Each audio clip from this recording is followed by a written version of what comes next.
Hello! This is going to be my Wayne appreciation video. I just finished The Lost Metal, Book 4 of Mistborn Era 2, and I will not say another word until spoiler warning. It will have character development spoilers and huge plot spoilers. So, fair warning, let's talk about Wayne. Wayne is a character that I did not care for at first. He was not a character that I was like, I enjoy reading about this guy. The main redeeming quality that he had for me in the first book was that he was such a good friend to Wax. Wax, the hero, the one we get to know at first, the one who we see his deep pain right from the beginning. And Wayne is kind of that supporting character, but also in the story, he's the supporting person for Wax.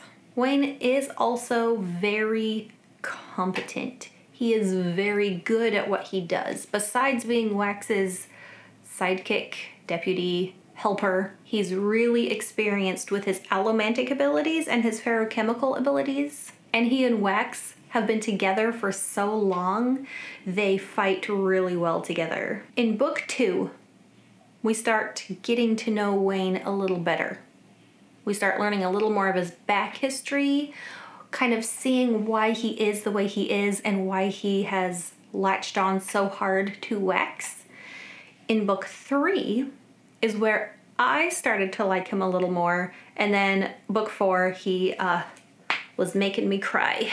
And to my mind, there are two main things about Wayne that make him the way he is.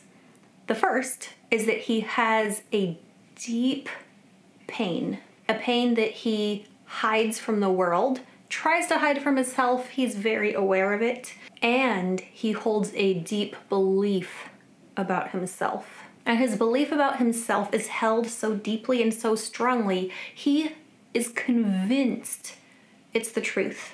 He's so convinced that he will not believe anything to the contrary. He believes that he is just worthless. He believes he is just on the lowest rung of humankind, I don't know. He believes that he doesn't deserve anything good, any love. And this one for him is really easy to believe because he has proof. He really did kill an innocent man. He really did ruin a family's life. You can't argue against those points. He can't deny the truth of what he did. And so because what he did really happened, he really did that, he also feels like he can't deny the truth about who he is as a person. What he did is true. What he believes about himself is not true. And it's so interesting, you don't really see the depth of his pain and his belief in his own worthlessness until the 4th book. By book 4, you've gotten to know this character for 3 other books. You have gotten to witness how lightly he seems to take life. He's so irreverent. It seems like he just doesn't take anything seriously, but that's a defense mechanism. That's a survival tactic. Wayne is a master of disguise. And I don't say the word master lightly. The Kandra themselves are impressed with his ability to become someone else. And of course he wants to become someone else. Why would he want to stay? Why would he want to stay being the little boy whose parents died? Why would he still want to be the older boy who killed an innocent person?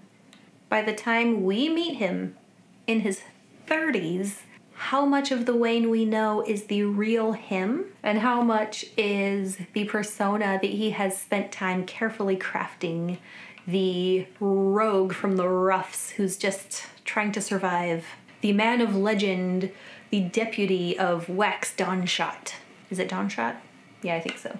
I think it's the pain deep inside that he tries to cover up with the disguises, just trying to be someone else rather than the person who is in pain. But then I think the worthlessness that he feels is what he tries to cover up by becoming a lawman. The prologue in book 4 has him as the 11-year-old, I think. The mom telling him the stories. That's so heartbreaking to me. Ugh. Just reading that prologue was emotional to me because every night me and my older son tell each other stories. And I wonder how much those stories will affect him in his future life. And so reading how Wayne and his mom tell stories to each other at night, even though she's so tired, she is worn out at the end of the day. But when she gets home, she doesn't say, "I'm sorry, Wayne, I'm too tired, I need to sleep. No story tonight." She still tries to be a good parent and teach Wayne not to steal. She tries so hard to instill good values into him. She's a single mom at this point. She has to make up for the dad not being there. She has to make the money, and she still makes time for a story at night. The way she treats Wayne is that he has value to her, and she proves that every day.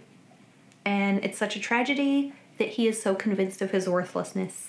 So Wayne enters adulthood as Wax's deputy. And I really feel like becoming Wax's deputy in part was just in gratitude to Wax for saving him, but also to try to make up for the terrible thing he did, trying to live up to his mom's stories and how she always tried to teach him to be a good person. And if you feel like you are not worth anything, then what do you do with your life? He decides he's going to spend his time trying to catch real bad guys. And when I say real bad guys, I think he still considers himself a bad guy, but he's trying to make up for it. He spends his life trying to make up for it. And part of being on a team with Wax means that he gets shot at a lot.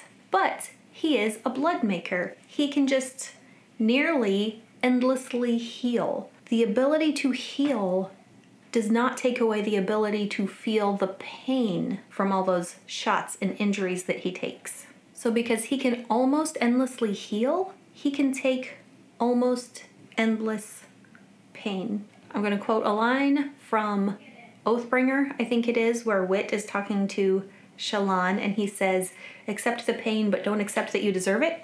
Great line. And I wish that Hoyd would also tell this line to Wayne.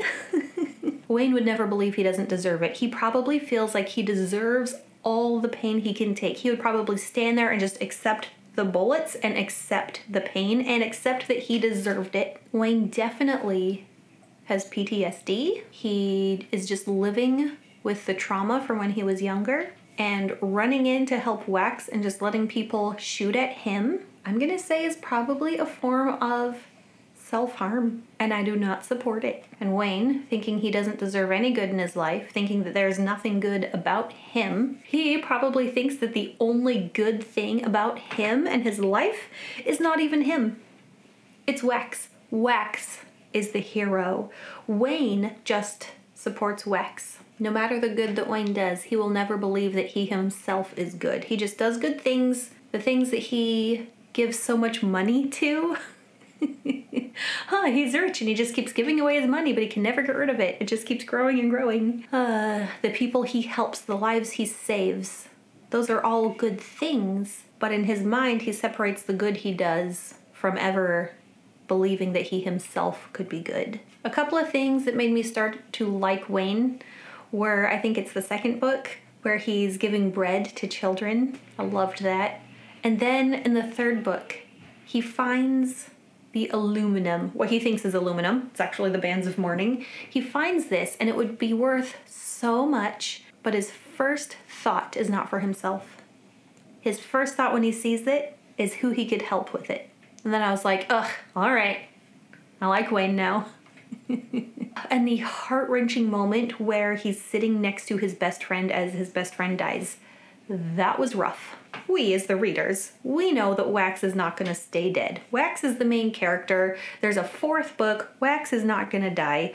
Wayne doesn't know that. Wayne is sitting there, heartbroken, and he actually goes out and uses a gun. Still has PTSD, but losing Wax pushed him over the edge. And by the time we get to book 4, that prologue with his mom, hearing his self-talk, I've been learning a lot about intrusive thoughts and how damaging they can be. Wayne believes his intrusive thoughts more than he believes his best friend who's trying to tell him basically the opposite. And towards the end of book 4, It was really reminiscent of me of Sazed from Era 1. Hopefully you've read Era 1 of Mistborn also, because huge spoiler, skip this if you haven't read it because I'm about to ruin Era 1 for you, okay? Seriously, you've been warned. Here we go. Sazed is so convinced that the hero of ages, spoiler, skip if you haven't read it, is Vin. He's watching and waiting at the end for her to come and save the day. It's so hard for him to believe that the hero is himself. I had those same kind of feelings with Wayne at the end. He's so convinced that the hero coming in is Wax. Wax has always been the hero, Wayne's been the backup, but Wayne is the hero. I felt like that was being foreshadowed.